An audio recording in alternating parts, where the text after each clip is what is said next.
विधानसभेसाठी राष्ट्रवादीने उमेदवारी द्यावी अशी मागणी राष्ट्रवादीच्या महिला प्रदेश सरचिटणीस जयश्री पाटील यांनी राष्ट्रवादीचे राष्ट्रीय अध्यक्ष आणि उपमुख्यमंत्री अजितदादा पवार यांच्याकडे पत्राद्वारे केली आहे। या पत्रात म्हटले आहे की सांगली विधानसभा मतदारसंघात राष्ट्रवादीची ताकद वाढली आहे। लाडकी बहीण योजनेमुळे सध्या महिलांमध्ये युती सरकारबद्दल मोठी सहानुभूती आहे।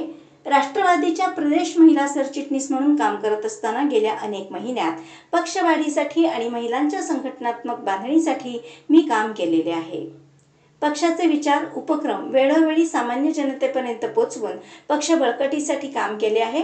सांगली विधानसभा मतदारसंघात महिलांमध्ये मी लोकप्रिय आहे, त्यामुळे पक्षाने विधानसभेसाठी मला संधी दिल्यास सांगलीची जागा नक्कीच राष्ट्रवादी जिंकू शकेल। मागील विधानसभा निवडणूक मी लढवली आहे, त्यामुळे राष्ट्रवादी पक्षाकडून सांगली विधानसभेसाठी मला उमेदवारी द्यावी अशी मागणीही जयश्री पाटील यांनी केली आहे। नमस्कार, मी जयश्रीताई पाटील, समाजसेविका तसेच प्रदेश महिला सरचिटणीस राष्ट्रवादी काँग्रेस पार्टी।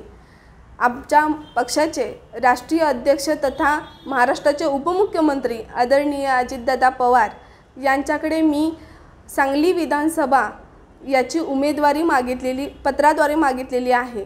गेल्या 12 वर्षापासून सामाजिक कार्यामध्ये काम करत असताना 2019ची विधानसभा ही आपण स्वबळावर लढवली होती। काही कारणाने विजय नाही मिळाला, पण हार न मानता तिथून पुढेही आपलं सामाजिक कार्य असंच जनतेच्या हितासाठी चालू राहिलं होतं। आज काही महिन्यापूर्वी मी राष्ट्रवादी काँग्रेस पार्टीमध्ये प्रवेश करून प्रदेश महिला सरचिटणीस या पदावर कार्य करते।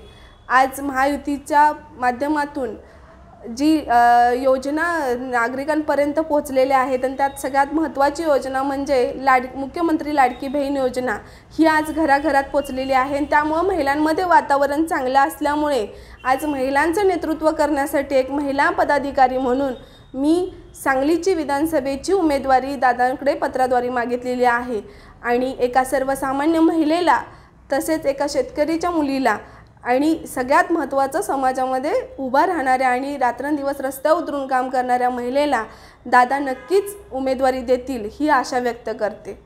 धन्यवाद।